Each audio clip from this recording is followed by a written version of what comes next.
Pemirsa, kasus serupa pembunuhan wanita yang jasadnya dimasukkan dalam koper terjadi di Cikarang, Jawa Barat. Hasil investigasi polisi kemudian mengungkap tersangka pembunuhan merupakan teman pria korban yang tersinggung lantaran korban meminta untuk dinikahi.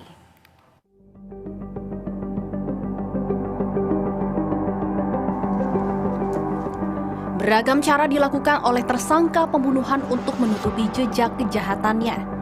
Salah satunya menyembunyikan jasad korban di dalam koper dan membuangnya di semak belukar. Seperti yang terjadi di Cikarang, Jawa Barat. Warga digegerkan dengan temuan jasad seorang wanita terbungkus di dalam koper. Kasus ini bermula saat jasad korban RM ditemukan Kamis 25 April 2024 oleh seorang petugas kebersihan di Jalan Inspeksi Kalimalang, Kabupaten Bekasi, Jawa Barat. Saksi menemukan sebuah koper tergeletak di pinggir jalan. Merasa curiga karena koper hitam itu terasa berat, petugas kebersihan tersebut kemudian melapor ke polisi. Polsek Cikarang yang datang ke lokasi kemudian melakukan pemeriksaan dan menemukan jasad seorang wanita di dalamnya. Setelah diselidiki, identitas perempuan paruh baya itu diketahui merupakan warga Bandung, Jawa Barat. Rumah korban pun langsung diberi garis polisi untuk kepentingan penyelidikan. Korban diketahui hanya tinggal bersama kedua anaknya di rumah ini. Penyelidikan kasus pembunuhan ini akhirnya menemui titik terang setelah polisi berhasil menemukan rekaman CCTV. Dalam rekaman ini, korban dan pelaku bersama-sama masuk ke dalam sebuah hotel di Bandung, Jawa Barat pada tanggal 24 April 2024 pukul 9 pagi waktu Indonesia Barat.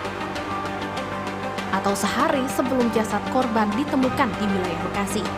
Di rekaman lainnya juga terlihat pelaku keluar dari kamar hotel membawa sebuah koper besar.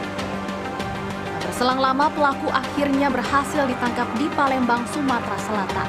Pelaku yang kemudian ditetapkan sebagai tersangka ini bekerja di perusahaan yang sama dengan korban RM. Usai berhasil ditangkap, polisi kemudian mengungkap motif di balik pembunuhan ini.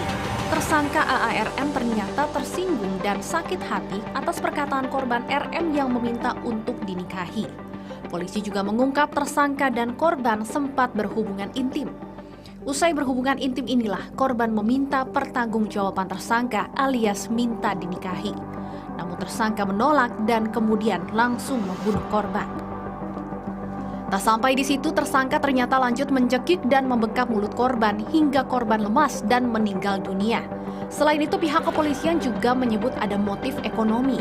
Tersangka diketahui mengambil uang korban sebesar 43 juta rupiah, di mana tersangka telah menggunakannya sebanyak 7 juta rupiah. Selain AARM, polisi juga menetapkan adiknya berinisial AT sebagai tersangka. Tim Liputan BTV.